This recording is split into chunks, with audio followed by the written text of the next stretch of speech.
할렐루야. 할렐루야.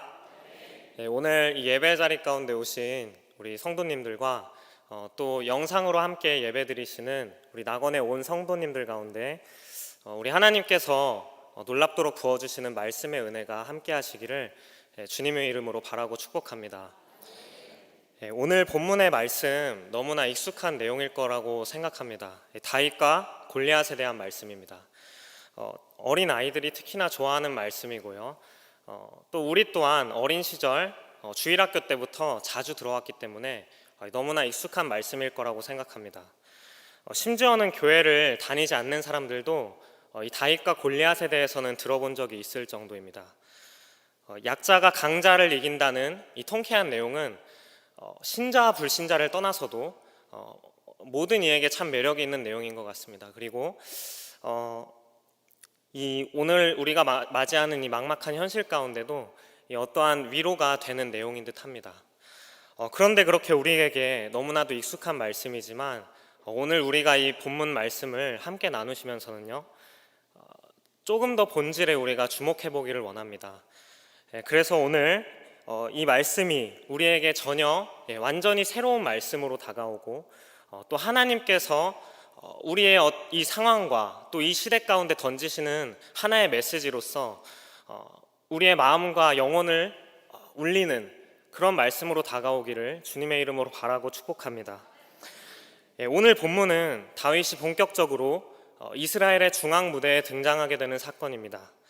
다윗의 등장 이전에 이스라엘은 마치 악몽과도 재앙과도 같았던 사사시대를 겪으면서 약속의 땅을 정복하는 것도 오직 여호와만을 섬기는 것도 모두 실패하고 말았습니다. 외세를 통한 이 하나님의 반복되는 징계 속에 영토는 점점 축소되어 갔고요. 종교적으로도 소수 집단에 불과한 마치 그 여백의 공동체와 같이 전락해버리고 말았습니다. 심지어는 여호와의 법궤를 블레셋에 빼앗기는 치욕까지 겪으면서 이제는 이가봇이라고 하죠. 이제는 여호와의 영광이, 하나님의 영광이 이스라엘을 떠난 듯해 보였습니다. 그러나 다윗이 등장하면서 이 이스라엘의 상황은 완전히 바뀌기 시작합니다. 불과 100년도 채 지나지 않아서 다윗 왕국 이스라엘은 고대 근동 아시아의 최강자로서 전성기를 맞이하게 됩니다. 영토적인 것뿐만이 아니라 신앙적으로도 이 다윗은 여호와의 종으로서 약속의 땅에 하나님의 여호와의 왕국을 확고히 세운 인물이었습니다. 하나님께서 아브라함과 맺은 언약은 이 다윗을 통해 구체화되었고요. 그를 통해 하나님의 영원한 나라를 세우겠다는 약속을 주기도 하셨습니다. 이처럼 하나님의 영광이 떠난 것 같았던 이스라엘에 이 다윗이라는 하나님께서 세우신 다윗이라는 한 인물을 통해 그 영광이 다시 회복되는 이 모습은요, 우리의 오늘날 이 교회에도 어떠한 중요한 메시지를 던지는 것 같습니다. 오늘날 한국 교회가 다윗의 등장 전 이스라엘의 모습과 같지 않나 생각합니다. 큰 부흥의 시절을 우리가 겪었습니다. 그러나 어느덧 교회의 성장은 정체된 채 점점 젊은 세대는 점점 이탈해 나가는 교회의 현실을 우리가 겪고 있습니다. 그리고 코로나 시대를 우리가 겪으면서 거의 모든 교회 예배가 온라인으로 전환되어 가는 상황 속에서 이 교회의 여러 감당해야 될 역할들이 축소되어 가고 있는 현실을 우리가 맞이하고 있습니다. 그리고 교회를 여전히 이 좋지 않은 시선으로 바라보고 있는 이 세상의 모습과 함께 교회에 대한 제재들이 점차 강화되어 가고 있는 것을 우리가 맞이하고 있습니다. 이러한 가운데 교회는 현재 어디에 있는 것인가? 하나님의 영광이 이 한국교회에 여전히 머물러 있는 것인가? 우리가 돌아보게 됩니다.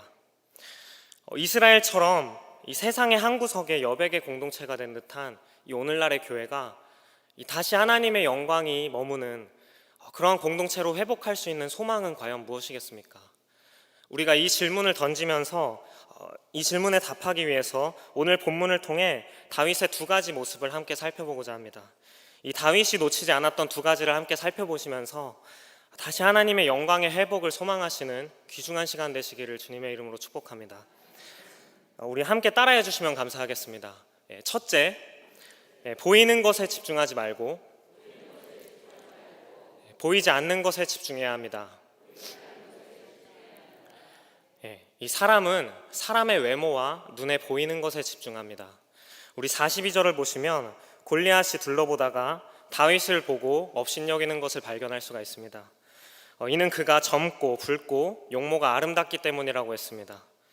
이때 다윗의 나이에 대해서 성경이 직접적으로 저자가 언급하고 있지는 않습니다만 이 다윗이 아직 전쟁에 징용되지도 않은 나이임을 미루어 보건대 이 다윗은 아직 얼굴이 불그스레하니 고왔던 10대 소년이었던 것으로 보입니다.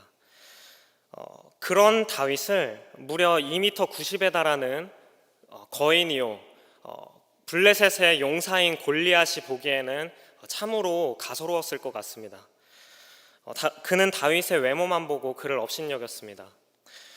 골리앗뿐만이 아닙니다. 이 세상이 사람의 외모와 그 눈에 보이는 것에 집중한다는 사실은요, 이 이스라엘 백성들과 그 다윗의 형 그리고 사울에게서도 확인할 수가 있습니다.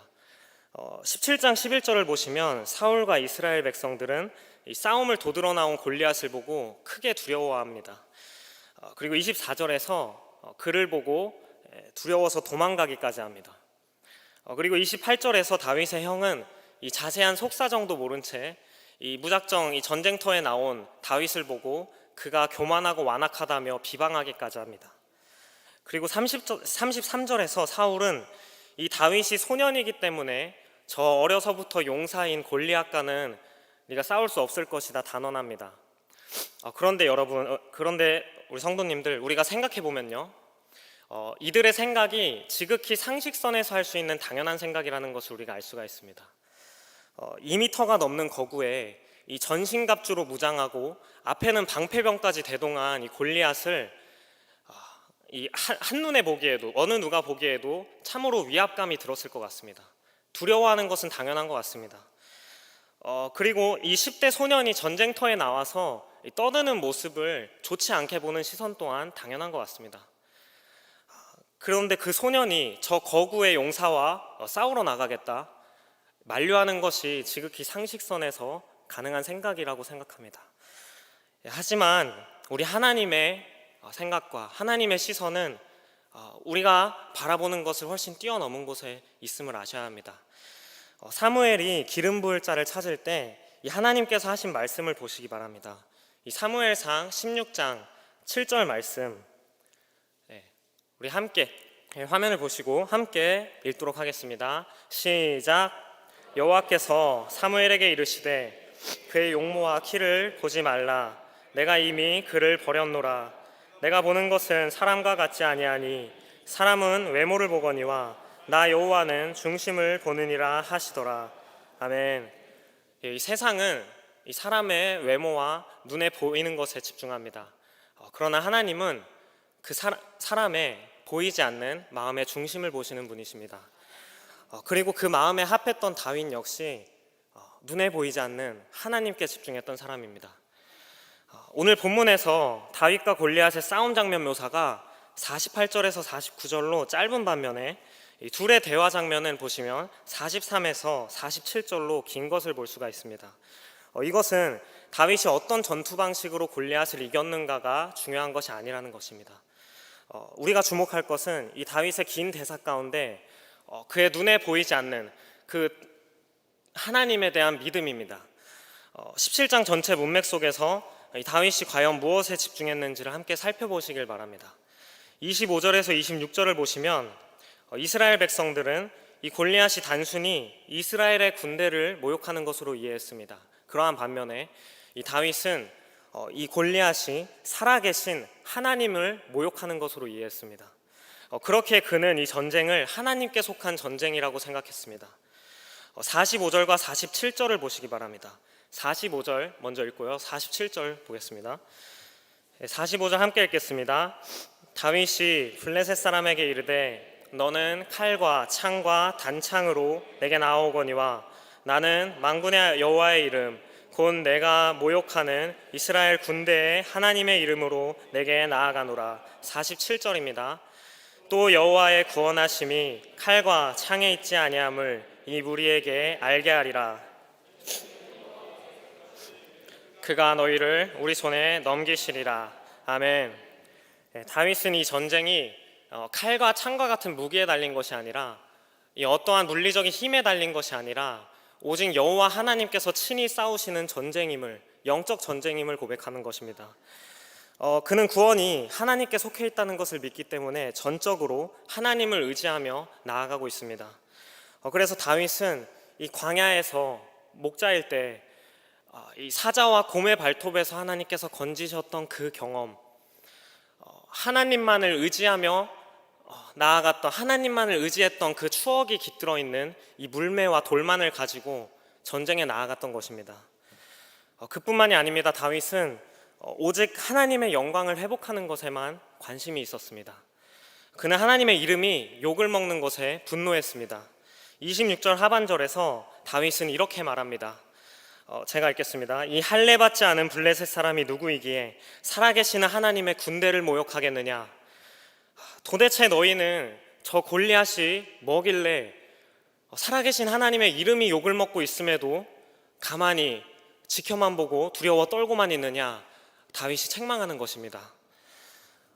또한 46절 하반절부터 47절 상반절을 보시기 바랍니다. 역시 제가 읽겠습니다. 온 땅으로 이스라엘의 하나님이 계신 줄 알게 하겠고 또 여호와의 구원하심이 칼과 창에 있지 아니함을 이 무리에게 알게 하리라. 아멘. 다윗은 이 골리앗의 죽음을 통해 살아계신 하나님의 이름이 온 땅에 알려질 것을 선언하며 나아갑니다. 다윗의 이러한 모습은 이스라엘 백성들의 이 모습들과는 참으로 대조가 되는데요. 25절에 이스라엘 백성들이 골리앗을 죽이는 자에게 주어질 부귀와 명예에만 집착하고 그것을 외치는 모습과 또 53절을 보시면 이 블레셋을 이긴 뒤에도 이스라엘 백성들이 그들의 전리품 획득에만 관심이 있었던 것을 본다면 참 이스라엘 백성들의 이 모습과 이 다윗의 모습이 참으로 대조가 되는 모습이 아닙니까? 사랑하는 성도님들, 혹시 눈에 보이는 가치에 집중하고 계시진 않습니까?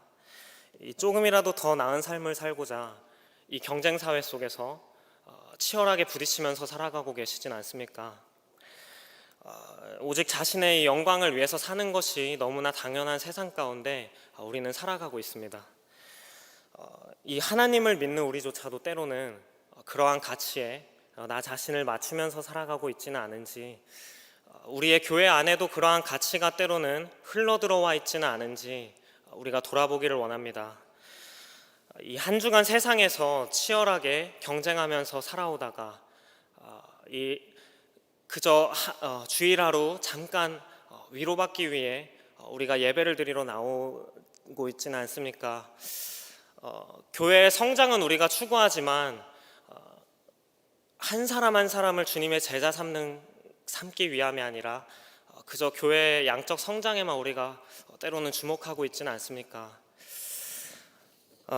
우리가 우리 자신을 위하는 것에만 집중하며 머물러 있지는 않은지 이 시간 돌아보시는 은혜가 있기를 주님의 이름으로 축복합니다. 우리 사랑하는 성도님들, 하나님의 시선은 우리가 바라보는 것 넘어 훨씬 뛰어넘는다는 것을 우리가 기억하길 원합니다.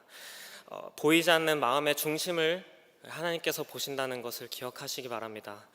그리고 믿음의 사람은 그 시선을 따라가는 자입니다. 눈에 보이지 않는 하나님께 집중하며 이 세상 속에서 영적 전쟁을 바라보고 또 싸워나갈 줄 아는 사람입니다. 그리고 오직 하나님의 영광을 위하는 것에만 온 관심을 쏟는 사람입니다.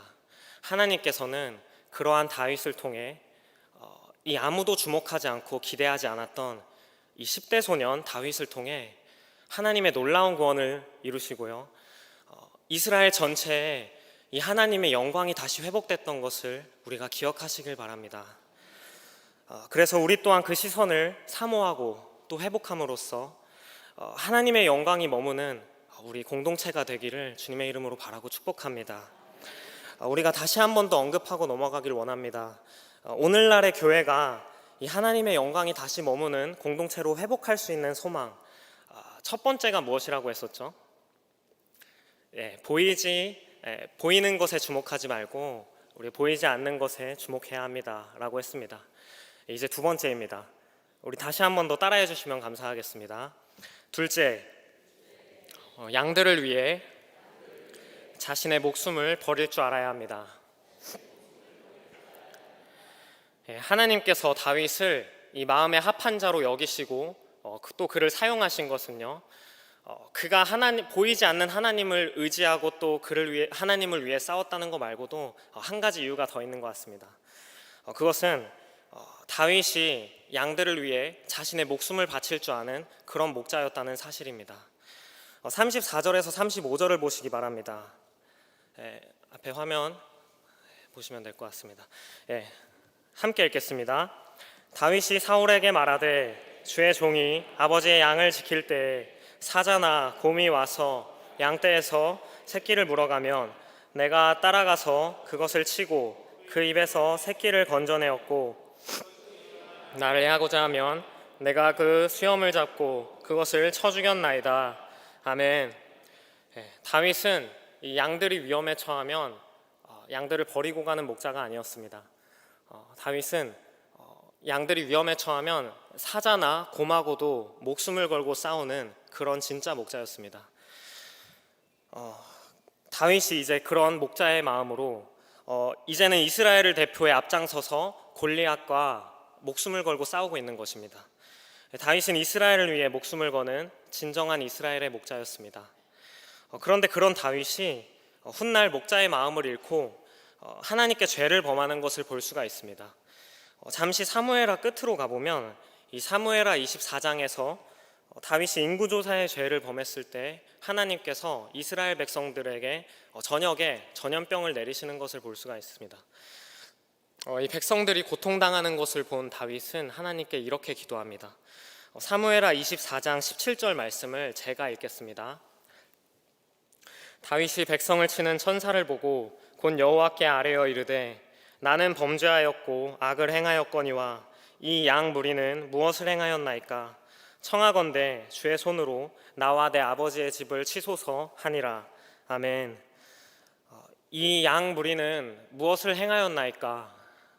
다윗은 이 백성들을 양 무리로 바라보는 그 목자의 마음, 그 긍휼의 마음을 다시 회복하게 된 것입니다.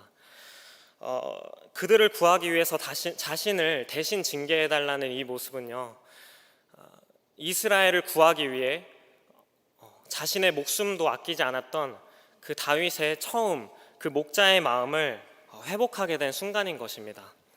우리 사랑하는 성도님들, 어쩌면 하나님께서도 우리에게 이러한 마음을 바라고 계시지 않나 생각합니다. 영혼을 향한 그 사랑과 섬김의 마음, 다른 일에 목숨 거는 것이 아니라 이 잃은 한 영혼을 찾기 위해 찾고 또 찾는 그 긍휼의 마음, 그 목자의 마음이 우리에게 필요한 때가 아닌가 싶습니다. 사랑하는 성도님들, 우리가 바라는 이 하나님의 영광의 회복은요, 우리 자신만을 위함은 아닌 것 같습니다. 바로 우리의 다음 세대, 자녀들을 위함이라고 생각합니다. 우리가 어떠한 대단한 헌신이나 순교를 각오한 선교활동과 같은 굉장한 신앙 열정으로만 하나님께 영광을 돌리는 것은 아니라고 생각합니다. 이 코로나 시대 때 교회에서 예배드리지 못하는 자녀들을 위해 우리 자녀들과 함께 가정에서 예배드리시고 또 함께 성경 말씀 읽으시면서 그들의 손을 잡고 그들과 함께 기도해 주는 것, 이 신앙의 선배인 우리가 이 예배의 자리를 이 주일 아침 우리가 교회에 가는 그 발걸음을 옮기면서 이 예배의 자리를 어떠한 일이 있어도 사모하고 또 사수하는 그 모습을 보여주는 것, 우리가 이 자녀들과 함께 영상 예배를 함께 드리시면서 이 예배의 중요성이 무엇인지, 이 예배가 얼마나 소중한 것인지를 우리 자녀들에게 가르쳐주고 또 신앙을 전수시켜주는 것, 그것이 바로 하나님의 영광을 올려드리는 일이 아닌가 싶습니다. 이 어린 양 한 마리를 지키기 위해 목숨을 걸고 싸웠던 그 다윗의 목자의 마음, 그 마음을 소유하시는 우리 성도 여러분 되시기를 주님의 이름으로 바라고 축복합니다. 그런데요, 이 다윗은 이스라엘만을 위한 이스라엘의 목자였지만 우리 모든 이를 위해 목숨을 바치시는 진정한 목자가 계십니다. 그분이 바로 누구실까요? 맞습니다. 예수님이십니다. 마태복음 20장 28절 말씀을 함께 읽겠습니다. 화면 보시고요. 다 같이 읽겠습니다. 인자가 온 것은 섬김을 받으려 함이 아니라 도리어 섬기려 하고 자기 목숨을 많은 사람의 대속물로 주려 함이니라. 아멘. 예수님은 양 같은 우리를 위해 자신의 목숨도 아끼지 아니하신 진정한 섬김의 본을 보여주신 분이십니다. 그분은 실로 우리의 참된 목자십니다. 히브리서 12장 2절 말씀도 함께 읽겠습니다. 우리 같이 읽겠습니다. 믿음의 주요 또 온전하게 하시는 이인 예수를 바라보자. 그는 그 앞에 있는 기쁨을 위하여 십자가를 참으사 부끄러움을 개의치 아니하시더니 하나님 보좌 우편에 앉으셨느니라. 아멘.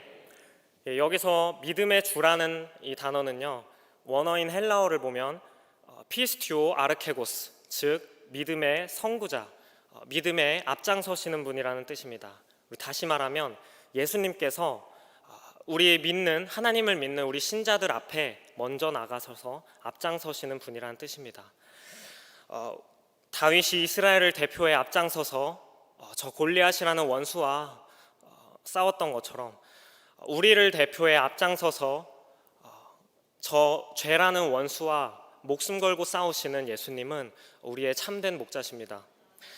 우리 사랑하는 성도님들, 이 말씀을 마무리 지으면서 우리가 처음 했던 그 질문을 다시 한번 답해 볼 수 있기를 원합니다. 여백의 공동체가 된 듯한 이 오늘날의 교회가 다시 하나님의 영광이 머무는 공동체로 회복할 수 있는 소망, 과연 어디 있겠습니까? 바로 우리 예수 그리스도께 있습니다. 우리의 참된 목자이신 예수님을 따라가시기 바랍니다. 보이지 않아도 믿음의 눈으로 예수님을 바라보시면서 앞서가신 예수님을 끝까지 따라가시는 우리 성도 여러분 되시길 바랍니다. 그래서 우리가 오늘날 맞이하는 이 막막한 현실이 영적 전투임을 우리가 깨닫고 예수님을 우리가 믿는 그 믿음으로 끝까지 싸워 승리하시는 성도님들 되시길 바랍니다. 그리고 주님이 맡겨주신 양들을 목자의 마음으로 섬기며 예수님의 그 사랑의 그 섬김의 본을 따르시는 우리 성도님들 한 사람 한 사람 되심으로써 다시 한국교회가 하나님의 영광이 가득하고 또 영적 부흥과 회복이 일어나는 은혜의 공동체가 될 수 있기를 주님의 이름으로 간절히 바라고 축복합니다. 우리 이 시간 기도하겠습니다.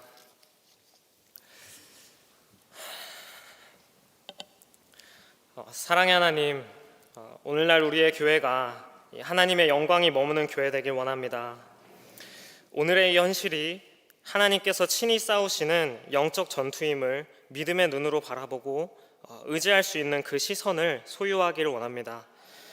다윗처럼 하나님의 영광을 위하여 맡겨진 양들을 우리의 목숨을 바칠 수 있는 그 사랑과 긍휼의 마음이 있는 교회 되길 원합니다. 우리를 위해 앞장서시고 목숨 바쳐 싸우시는 우리의 참된 목자이신 예수님을 의지하며 승리하는 우리 낙원의 모든 성도님들 될 수 있도록 도와주시옵소서.